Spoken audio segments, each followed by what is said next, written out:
30 సెకండ్ల వీడియో 2 జీవితాలనే మార్చేసింది. అందులో ఒకళ్ళు చనిపోయినారు, ఇంకొకరు మాత్రం డైరెక్ట్ జైలుకి అనమాట.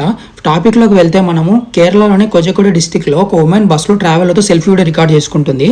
ఆ వీడియోలో ఏముందంటే ఒక అన్నోన్ పర్సన్ తనని అసభ్యంగా తాకుతున్నట్టు ఉందన్నమాట. వీడియోలో తను ఏం చేస్తుంటే వీడియోని తన సోషల్ మీడియా ప్లాట్ఫామ్లో అప్లోడ్ చేసింది. నిజంగా నమ్మిన జనాలు ఏం చేశారంటే వీడియోని వైరల్ చేశారు. దీంతో వీడియోకి మిలియన్ వ్యూస్ వచ్చాయి, తర్వాత ఫాలోవర్స్ పెరిగారు. ఇంతవరకు బాగానే ఉంది. వీడియోలో కనిపించిన అతని పేరు దీపక్ అనమాట. తను బయట సిచ్యువేషన్ ఫేస్ చేయలేక సూసైడ్ చేసుకుని చనిపోయినాడు. సో దానికి పోలీస్ ఇన్వెస్టిగేషన్లో తెలిసిన విషయం ఏంటంటే బస్సులో మన సీసీటీవీని కనుక పరిశీలిస్తే అందులో ఉమెనే కావాలని తన హ్యాండ్ తోటి అతన్ని తాకుతున్నట్టు ఉందన్నమాట. ఇప్పుడు ఇక్కడ రియాలిటీ ఏంటంటే మనకి సోషల్ మీడియాలో ప్రతి విషయాన్ని కూడా మనం బ్లైండ్గా ఫాలో అవడానికి వీల్లేదు. ఇంకోటి ఏంటంటే మనకు తెలియకుండానే వీడియోని షేర్ చేస్తుంటాం, లైక్ చేస్తుంటాం, ఇంకా ఏదో చేస్తుంటాం. దానివల్ల మనకు వచ్చిన దానికన్నా ఎదుటి వాళ్ళు నష్టపోయేది చాలా ఎక్కువ స్థాయిలో ఉంటుందన్నమాట.